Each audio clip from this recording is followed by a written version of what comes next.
Sunugal 24 mbokki internet yi seetaan site bu mag bii la ñu ngi leen di nuyu bu baax a baax di am kontaante teewaat fii ci le point de la rédaction di jotaay yi nga xamante ni dañ koy amal la saa su nekk di ci waxtaanee lépp loo xam ne si ni actualité la wala fait divers moo am mbégte trop nag di ci ànd ak Moustapha Mbaye di ko bàyyi mu nuyoo Moustapha. maa ngi lay fay Cheikh Mahfous di nuyu képp koo xamante ne da ngay faral di ànd ak ñun si sunu jotaay bi ñu tuddee le point de la rédaction. ayca mi ngi noonu Moustapha ñu daal di koy doore ak li nga xamante ni moom moo di état d'urgence ak couvre-feu bi nga xamante ni décrété woon nañ ko Macky Sall décrété woon na ko le 5 bi ñu génn tey nag démb la jeex le 17 décembre janvier la daal di jeex donc kon mi ngi noonu ñu fas yéene def bilan bi waaye tamit Macky Sall ñu koy xaarandi ci peut-être lu yàggul xam naa peut-être heure yi di ñëw dina ci génn daal di wax li nga xamante ni tey yooyu mesure la war a jël jëme ko ci li nga xamante ni moom moo di coronavirus bi nga xamante mi ngi bëgg a lëmbee réew mi donc Moustapha le 5 ba ñu génn ñi ñëwee rek ci côté chiffre boobu ñi nga amoon 19 964 cas la ñu enregistré woon au total donc le 17 bi nga xamante ni état couvre-feu bi jeex na ñi ngi toll ci 23 028 cas ci li nga xamante ni moom mooy ñoo ci ñàkk seen bakkan le 5 ñu ngi tolloon ci 428 décès la ñu amoon donc 517 la ñu am après li nga xamante ni moom moo di couvre-feu bi donc suñu defee suñu xoolee nag li nga xamante ni moom la ñu am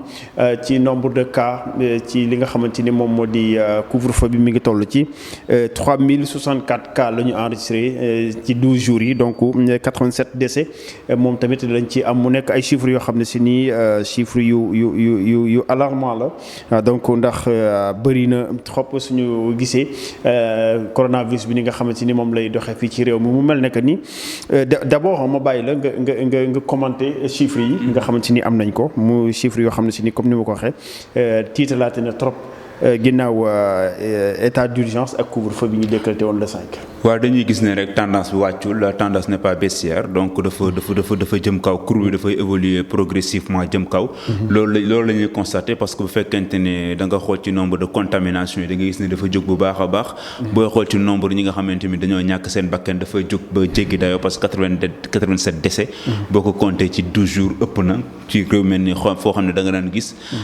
boo xëyee benn ngay am ñaar wala ñetti décès léegi da ngay ne ba ñu la 11 décès par jour bon pas par jour 11 décès am nga ko ci benn fan wala ñu la 8 décès am nga ko ci benn fan wala 6 décès donc dafay loo xamante ne pour man luy tiitalaate la li wane ne jàngoro jaa ngi fii ba tax na ñëpp war nañ koo bàyyi xel tamit mais indiwaat ay interrogation ci état d'urgence bi ak mesure yu ñu jël parce que fekkoon ne dañ koo jël tendance bi nekk loo xam ne dafay wàcc di wàcc la dinañ comprendre ne mais li ñu gis ni ak chiffre li mu waneegum ci 12 jours yi waneegul encore une fois pertinence su état d'urgence bi. foofu la bëggoon dugg sax Moustapha bi nga xamante ni daal di ngay def benn commentaire ci chiffres yi ñu am waaye tamit foofu mooy efficacité état d'urgence bi ak couvre-feu bi mu mel ni que ni daanaka mi ngi mel ne nekku fi woon bi fi nekkul sax la ñu gënoon a am ay chiffres yu gën a wàcc que bi ñu décréter lii di état d'urgence ak couvre-feu partiel. moo tax on doit changer de fusil d'épaule quoi fi xeex mi fi ñu ko kiiwee pour man du caage ni ñële def nañ dëgg la technique yi presque c'est pratiquement universel ñëpp ñoo bokk ni ñuy xeexee. da ngay def état d'urgence assorti benn couvre-feu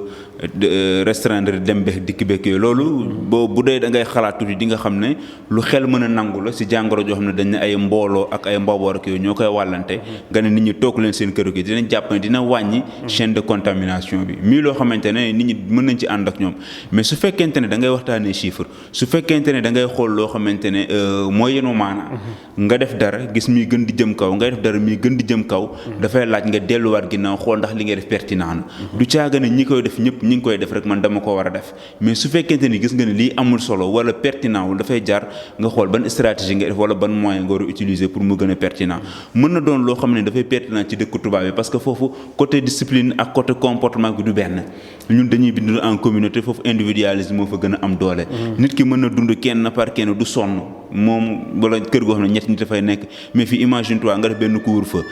néeg boo xamante ne ñoo xam ne dañuy louer chambre ñetti nit war fa nekk duñ fa daje mais bu ñu defee couvre-feu bu 21h jotee ils sont obligés doon 5 wala 6 wala 7 personnes ci biir chambre bi. fu ñu jëm parce que amatuñ fu ñu jëm góor ñi daan génne taxawaale ji wala ñu dem ci mbenn bi mënatuñoo dem fenn. donc ñëpp dañ fay dajaloo foofu su fekkente ne da ngay moytu benn rassemblement yaa ngi def rassemblement ci biir famille surtout këru mag yi. buñ ko rassemblé foofu ñu ngi ko rassemblé ci ëtt yi donc pour man mesure la boo xamante ne war nañ ko mën a xoolaat bu baax a baax parce que pertinence am ba léegi man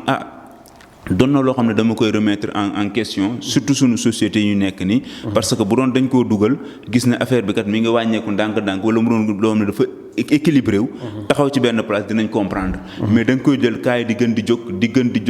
jóg. donc pour man nañ gën a mettre accent bi ci fi nga xam ne mooy respect des mesures barrières. nañ ko gën te fexe ba masques yi disponible nit ñi takk seen ay masques fexe ba raxas loxo yi ni ñu ko dellulee ginnaaw léegi nit ñi di raxas seen ay loxo. lépp li rassemblement ñu aaye ko catégoriquement ba ñu nekk fii di masta bàyyi ñii di rassembler ñii duñu rassembler. ñii di mi am fii dootu am fële. constat bi Moustapha tamit leneen la muy ñi nga xamante ni moom moo di population bi ak bàyyi ko am na ci waaye ci autorités yi tamit ak bàyyi ko am na ci ndax bu ñu gisee ci première vague ba nga gis ne que autorités dañ doon taxaw di maanaam di defloo nit ñi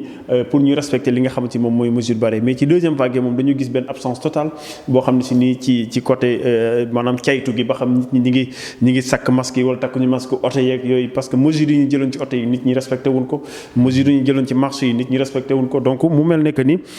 ak bàyyindiku dafa am ci côté population bi mais tamit ci côté autorité yi. waaw loolu constat bu fi nekk la ñëpp ñu ngi koy gis parce que dafay loo xamante ne soxlawul ngay gëstu bu baax pour gis ko xoolal tataay rek dañ doon wax naan place yi dañ koy limiter place taxaw yi. léegi day dankaloo ba fees dell 8h suba teel gi day fees dell.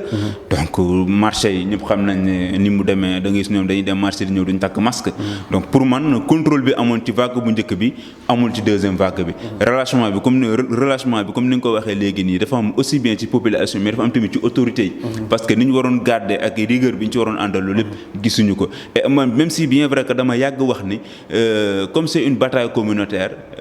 remède bi dafay communautaire. mais boo bëggee jël bataille communautaire ba pare remède bi doon boo xam ne dafay remède bu policier mën na indi problème. pour man dool foo côté boobu war nañ ci gën a xool naka la ñuy def ba ñi nga xam ne ñoo indi relâchement bi ñu gis. naka la ñuy def ba gën a impliquer leen ci xeex bi gën leen a yee gën a waxtaan ak ñoom sensibiliser leen bu baax parce que pour man ba léegi xeex bi dafay loo xamante ne il faut communication bi jàll bu baax. feex communication bi jàll dinañ wut yet dinañ wut gendarme dinañ wut policier mais message fi ñu bëgg mu yegg fa du fa yegg. donc comme tey ji état d'urgence bi jeex na ni ki démb ci 0 heure. ñi ngi doon xaar balaa démb sax 0 heure président Macky Sall wax gisaguñ ko. parce que tey bokku ci tey couvre-feu amul. te démb sax 0 heure ku génnoon normalement waruñu laa dóor. nit ñi loolu lañ xamul 0 heure la jeex démb tey ji 0 heure ku mu neexoon nga génne dem ci biti. kenn waru laa laal parce que 12 jours la ko constitution bi may. bu jeexee mu doog ko dàbbali waat. mais foogoon nañ ne démb président Macky Sall dina génn pour que distance boobu nga xam ne am na duñ ko mën a tuddee vide. parce que bu état d'urgence jeexee dañuy demaat ci état bu normal bi lañ koy wax xaw ma. léegi loolu nag muy loo xamante ne yaakaar naa ne daal pour man waroon naa mën a wax ak nit ñi mais nag fi ñu toll nii ñu ngi koy xaar parce que am na journaux yu xëy bind ko. ñu ne tey ñi ngi xaar sax mu corser mesure yi. mu corser mesure wax nañ ko. parce que c'est normal c'est normal parce que bu ñu defee 21h 5h 6h du matin affaire yi gën di yokku waruñu bàyyi dañu war a corser mesure yi bu baax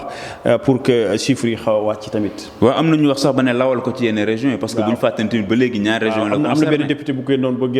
wax ne Macky Sall dina yóbbu fi nga xamante ni moom moo di couvre-feu Touba. donc moo Kaolack mooy région yooyu nga xamante ni tamit bokk nañ ci foyer yi nga xamante ni bu ñuy tudd fii corona ci Sénégal tamit ñi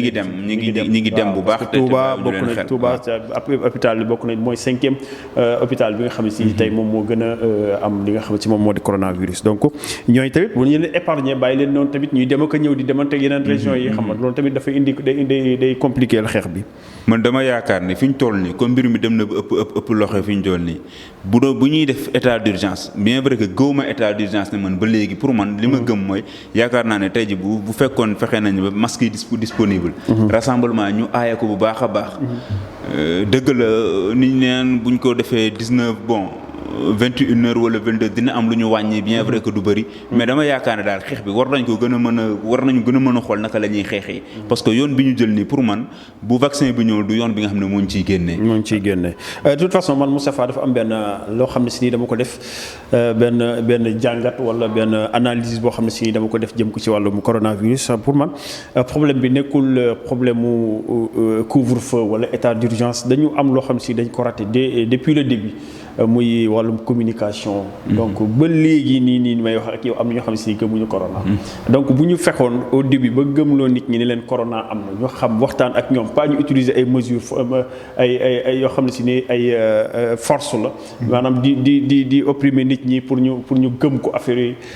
je pense que loolu foofu la problème bi léegi mais suñu taxoon tey ñu waxtaan ak askan bi ba ñu gëm ne corona am na je pense que dañuy ànd ak ñoom ci xeex bi ñoom sax ñooy jiitu ci xeex bi mais instant bii nii ba léegi man démb am na ñu ma doon waxtaanal ay jeunes mais ñoom ba léegi mënuñu gëm ne coronavirus am na loolu aussi c'est un problème parce que tamit nit ki su gëmul benn affaire nga ni ko par force affaire bi mi ngi fi ba ku ko xeexloo tamit day am day compliqué. waaw mais pour man faay bi foofu la nekk. faay boobu am na foofu dama la fay rejoindre mais xam nga boo gisee loolu tey ji bi mu amee corona bi mu amee dafa ñëw politique yi porter communication bi. président Macky Sall mooy wala Abdoulaye Diouf Sarr tey ji ñi nga xam ne gëmuñu corona ñu bëri boo wax lan ban baat lañu si tegal politique la. ñu bëri ñi gëmul corona boo la wax dañ naan waaye nañ ñu may jàmm corona politique la. donc ñu waroon wax ñoo waxul. pour man foofu tamit lañ defee erreur tamit. am na benn moment dama doon gis bu baax ku ci mel ni docteur Bousso di génn. nekk ci kanam ku ci mel ni professeur Seydi nekk ci kanam def ay communiqué. ñooñu seeni communication buñ koy xeeb. parce que ñooñu di wax ci télé bi am na ñoo xam ne tey jii benn ministre Abdoulaye Diouf Sarr bu taxawee doo dañuy zappé. parce que ils vont se dire que c'est un homme politique. amuñu seen niveau de réflexion may la ñu comprendre ne au-delà de l'homme politique c'est un ministre de la République. ak li ñuy wax ci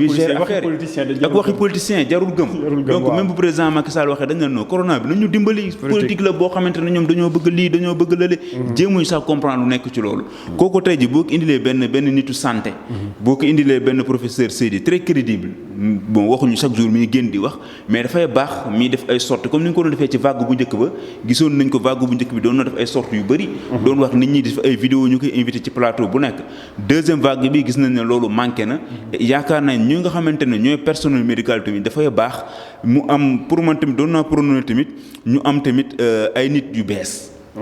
daf ci am solo pas ay nit yu bees carrément mais ñoo xamante ne tamit ay visages yoo xamante ne peut-être dina indi beneen lecture bu bees. ak beneen façon de communiquer ak beneen stratégie yu bees yoo xamante dina tax ki nga xamante ne tamit accroché wuñ ko ki nga xam ne Diouf Sarr wala ñeneen ñi fa nekk du wax wala Mamadou Ndiaye bi wax accroché. dinañ fexe ba ñooñu accroché leen heure bi nga xam ne moom ngay defee bilan bi. nga jéem a xool nag ngay def format bi nga changer heure wala nga gis nga parfois communication nga di ko réajuster daf ciy baax. parce que chaque jour nit ki di xool benn bërëb di xool même heure bi di xool même kii bi dafay naan li fi nekkoon moo fi nekk ba tey. day dem ba bu yàgg dootu ko xool dafay lassé waaw daf koy sonal du ko xoolati. donc loolu mooy waral parfois ngay gis ngay changer format. changer nit ki. changer façon bi ñuy communiquer parfois am changer canal yooyu daf ciy am solo mais malheureusement day gis depuis mars ba léegi dañoo tënku fenn foo xam ne dañoo tëw a changer. or jàngoro jaa ngi dox fii am na première vague dem na ba jeex deuxième vague ñëw pour man waroon nañu am ay coppite. xool deuxième vague bi ñëw war nañu xoolaat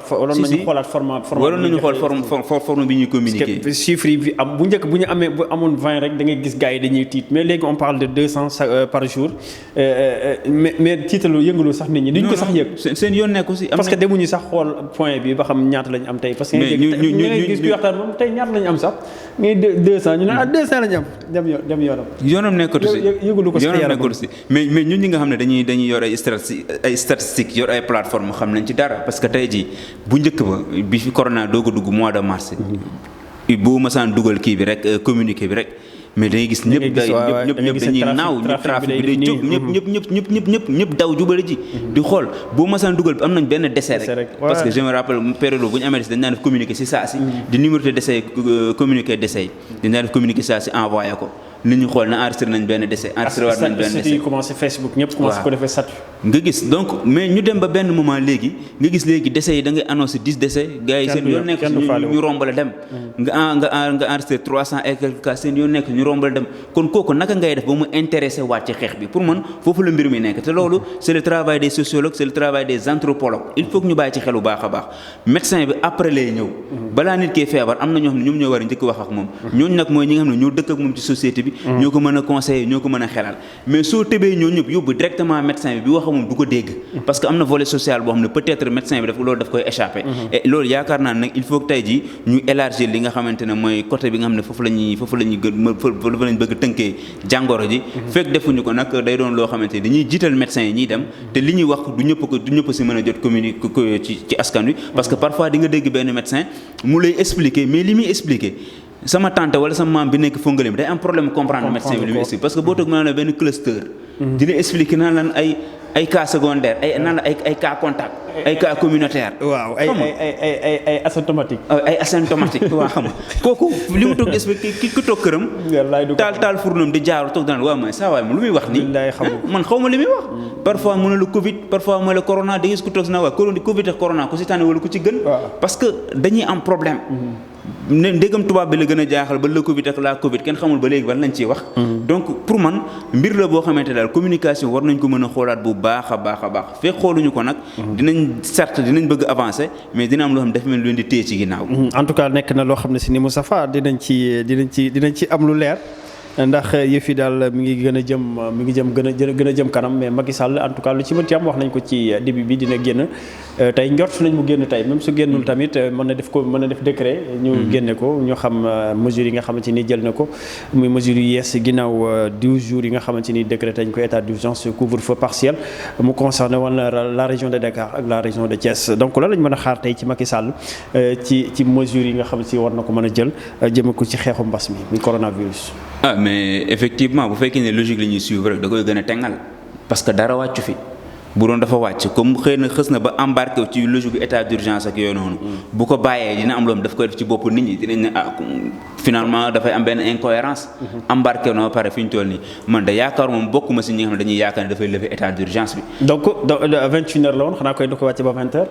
am na ñuy wax sax 18h. am na ñoo mais pour man 18h moom ëpp naa xalaat. 18h week-end parce que observateur moo ko wax mais dafa mel ne def na 18h ñu def ko 18h les week-end. les week-end waaw c'est-à-dire samedi ak dimanche. waaw xam nga bu fekkente ne da ngay remettre en cause pertinence su état d'urgence ñu bëgg wàccee waate la ko 18h pour man day yokk jonkolonko la rek. pour man loolu daal am na lu ñu jotoon dund nag fan. waaw am na lu ñu fi jotoon dund mu taru buñ fàttee volet économique bi. parce que loolu moo taxoon te boobu 20h la woon 20h la woon waaw te loolu moo taxoon sax président Macky Sall il faut apprendre à vivre avec le virus. ñam nañ 20h mu saf sàpp. parce que 20h léegi mine de rien mu jot. facilement boo wàccee balaa foofu lañ fi doon gisee nit ki doxee Colobane ba Pikine wala Colobane ba Guédiawaye affaire yi tar autoroute bi ngay dem gis ñi dox bëri ñàkk seen liggéey donc bëri na loo xamante ne pour man bu ñu ko fa delloowaatee waxuma la bu corona rayul tamit waaye dina doon loo xamante ne naqar ak tiis dina bëri ñoo xam ne daf leen di ray ci askan te loolu jar naa bàyyi xel mooy côté social bi côté social il faut que ñu bàyyi ci xel bu baax a baax am fii nit ñi dañuy dund da ngay ndékki lijjanti ji añ lijjanti ji reer fii ñu bëri noonu la ñuy dundee donc waaw au jour le jour nga koy dundee donc ñooñu il faut que ñu sóor leen waaw loolu nag buñ ko defee ñu ngi koy xaar peut-être dina doon mesure yoo xamante ne dina jël en compte volet social bu jëlee en compte volet social bi tamit mu doon loo xamante ne du gaañ askan wi parce que gisoon nañ fi ñii di génn di ñaxtu yi def lu nekk même si bien vrai que kenn du cautionner ñaxtu yeeg yooyu mais dafay de benn message boo xamante ne rek dañ koy envoyé wane ne bëri na ñoo xam ne d'accord duñ ci couvre-feu bi bëri na ñoo xam ne àndu ci mais dañuy nangu tamit rek ne benn mesure la boo xamante ne liñ naan ñàkk pexe la wante tamit Moustapha xam nga première vague bi sax jotoon nañu am yu bëri ñoo xam ne jotoon nañu jot ay saako ceeb ak ay dëwlin ak yu mel noonu pour ñu mën a toog seen kër yi mais deuxième vague bi boobu dañuy ñëw di indi ay état d'urgence ay couvre-feu te joxuñu nit ñi dara donc nag suñu fekkee dañu Macky Sall dafay génn tey indi ko 20h wala 18h yaakaar naa ni dina metti trop dina am ci ñoo xam si dina metti ci ñoom. moo tax ma ne Mahfouz mënoon naa ñàkk couvre-feu bi pour man mënoon naa ñàkk parce que tey ji ni ngay dajale ci biir kër yi ak ni ngay fexe ba heure wàcc bu jotee 17 18 heures bu jotee nit ñi di dankaloo si tataay yow li nga doon moytu journée bi yëpp boo moytul intervalle 17h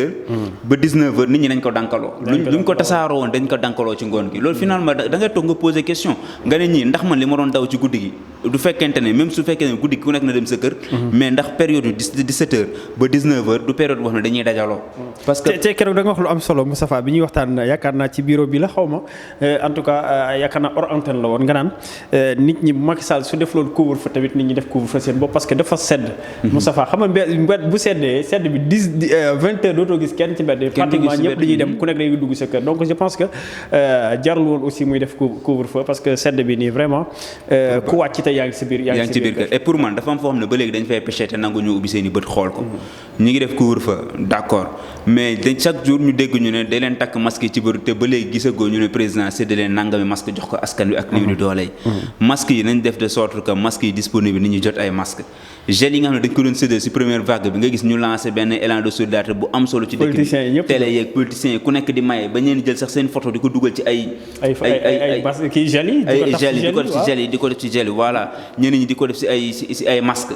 ñeneen ñi di mais yooyu yëpp kenn gisatu ko te tey la wàllu gën a aay tey la mbir mi gën a garaaw pour man fi ñu toll nii président li mu mën a def li mu war a def mooy fexe ba génnee ay millions ay masques yoo xam ne da koy séddale fu ne ci école yi jox leen ay masques am na ñoo xam ne amuñu ay masques seen i waajur amuñu njëgu masque nañ leen jox ay masque ñi nga xam ne ñoo nekk ci même ñiy dugg ci tata yeeg yoonu ñu fexe ba masque bi doon lu yomb parce que boo demee dëkku mel ni Abidjan loolu lañ def dëkku mel ni Côte d'Ivoire noonu lañ def dëkku mel ni Maroc noonu lañ def donc seen président dafa génnee nombre bu am solo ci ay masque yéwénal ko nit ñi jot si au moins jàppale leen mais fii dañuy xeex coronavirus ne da leen takk masque te génne ñu ay masque nit ñi sol ko ñëpp doole yemul am na fi ñoo xam ne fi ñu toll nii bu ñu xëyee fanweer bu ñu jëndee kilo mburu lañ taw moo tax ci xam nga am na information xam ne ñun des fois daf ñuy c'est-à-dire dañ ko génne mais sax du maanaam nit ñi duñ ci bàyyi xel mais au début Macky Sall surtout yenn ministères yi génnoon nañ xaalis bu bëri jox ko fi ay tailleur ñu gañ muy xaalis bu bëri pour ñu defar ay masque mooy am na tailleur yoo xam ne si tey gañ nañ ci ay millions yu bëree parce que ay marché la woon ñoom ñoo ko gagné mais ba léegi masque yooyu anañu doo fi gis masque boo xam ne si tey da nga naan kii ci ministère nangam la jóge wala fii président la jóge ñu jox la ko gratuitement amul peut-être que ñi ñuy liggéeyal moom dañ ci am ñoo nga xam ne si peut-être ñoom ñooy liggéey ci ministère bi wala ñuy liggéey ci benn direction dinañ ci am mais ci askan bi doo ko fa gis loolu aussi mérité dañu xoolaat bu baax a baax yooyu la marché ak naka lañ ko defee parce que man am na ñoo xam ne si xam naa lañ ci ay tailleur yoo xam ne si nii gars yi nañ ci marché bi ay millions lañ ci am ba pare mais masque mooy loolu doo ko gis fenn donc c'est compliqué en tout cas comme ni nga ko waxee rek ñi ngi xaaral ni Macky Sall mu ñëw wax ñu loo xam ne si ni tey mën nañ ko dégg askan mën nañ ko dégg waaye yaakaar naa ni daal corset de la ñuy wax mesure yi waaye tamit corset du solution de du yomb ça va du yomb de ndax gars yi moom xam naa ne ku leen bëgg a tëj fii 18 heures te am Sénégal du France sax France dem nañ 18 heures ñeneen naan bii du nekk partiel mais dafay nekk boo xam ne si ni dafay général donc région yëpp lay impliqué xam naa ni loolu moom vraiment du yomb te su ko defee dina indi ay problème ci maanaam askan bi waaye tamit dina indi problème ci économie xam nga li ñu doon waxaat rek ma ko balaa ñoo daane laay waxaat rek tey ji bu fekkee ne dafa toog ba 18 heures wala 20 heures mu ne defaat na état d'urgence dàbbaliwaat na ko tey pour 1 mois bu ko dàbbalee ki nga xamante ne actuellement mi ngi biir Ndar wala mi ngi Kaolack wala mi ngi Fatick. demoon ngénte wala demoon nemmeeku ji way juróom xam nga yooyu yëpp nga jékki-jékki ñu tëj ko te chaque jour ñu wax ko waxati ko yëglu daf cee baax. borom oto bi yeboon dem Louga. dem Louga war a ñëw ñu première vague gis nañ ci victime yi bëri na fi ñoo xam ne loolu lañ gisee si dëkk bi. ay père de famille yoo xam dañoo tënk. et puis am famille yu bëri yoo xam ne si ni tas nañ ci. dañ ci yëngatu mais imagine toi seen jabar dem na ci ngay liggéey ñu coincé la fa. sa jabar amoo loo ko dundalee xale amoo lu mu leen dundee ñu toog fa parce que ñu ne corona moom pour man yëpp balaa mu waroon na am benn communication bu ko jiitu. gis nga il faut que ñoom tamit ñiy anticiper nit ki boo leen jiitee il faut nga leen di yëgal waaye ñun duñu yëgal dañuy ñëw ne tàpp suñu kaw mel ni ñuy bettaate décret bi ne wàcc na à partir de minuit fi ñu toll nii lan moo leen terewoon fekk ñetti fan affaire ñu ne affaire bi kat ni muy jógee nii bu wàccul fekk 3 jours kat coronavirus bi dinañ def état d'urgence dëkk bi dinañ concerné wala Sénégal gi nañ concerné jël leen seen ay matuwaay waaw wala couvre-feu bi dina jóge fii jëm fële bu ngeen matul fa la jëm jël leen seen ay matuwaay bu bas bi jotee nga génnee décret boo xam ne moo koy dëggal mu jeex ñu xam ne avertiroon nañ ñu mais duñ la yëgal duñ la def dara da ngay jékki-jékki rek ñu ne minuit kap ku mu fekkul fii 20 heures la Macky Sall di génn à partir de minuit c'est dommage. dafay compliqué en tout cas nekk na loo xam ne si nii Moustapha dina doy waar ñi li ci am daal ñi koy xaarandi fii ak ngoon ñoo xam mesures yi nga xamante ni daf koy jël après 12 jours de couvre-feu partiel donc ak état d'urgence donc mi ngi noonu daal looy tàggatoo Moustapha. waaw li may tàggatoowee rek mooy di wax askan wi aussi parfois dafay am solo comme dañoo nekk ci république yi nga mesures yi nga xam ne état bi daf koy jël. d'accord ku nekk mën nga wax ne d'accord ma mais allant jusqu'à dem di taal di yàq ay fu jàmbur loolu kenn du ko cautionné. kenn du ci d'accord parce que loo fi taal amaana pën a jàmbur nga jël taal ko. bu ëllëgaa di nga lor doomu jàmbur taabul jàmbur nga taal lor nga kooku. am na comportement xam ne war nañ koo mën a bàyyi war nañ ko mën a dépasser. république la ñu nekk ku am lu la naqari bindal nga wax ne lii metti na la. nit ñi liir ko nit ñi jàng ko wala bu la presse bi dekkee seen micro nga wax yaakaar naa ne loolu mooy mbir mi et puis ñu ànd rek xeex. am yar ci li nga xamante ne mooy comportement ñu sàkku ci ñun. su ko defee coronavirus abal ñu. ayca mi ngi noonu mbokki internet yi safoo Sunugal 24 loolu la leen indiloon tey di waxtaanu corona ak après 12 jours yoo nga xam si ni jël nañ ko ci état d'urgence ak couvre-feu mu jeex ni ki démb le 17 janvier donc Macky Sall war a génnaat tey donc ñuy xaarandi mu daal di corser mesures maanaam mu daal gën koo dëgëral ginnaaw bu ñu gisee ni que 12 jours yi moom chiffres yi dafa gën di jëm kaw moo xam ci wàllum cas yi nga xam ne si ñoo positif moo xam aussi ci lim bi nga xamante ni ñoo ci ñàkk seen bakkan donc mi ngi noonu di leen jaajëfal Moustapha di la jaajëfal également Libaas bi nga xamante ni moom moo nekkoon ci wàllu réalisation bi ak technique bi di leen gërëm bu baax ci kóolute gi ak tànneef bi Sunugal 24 di leen jox dig daje suba incha allah beneen plateau ak yeneen actualité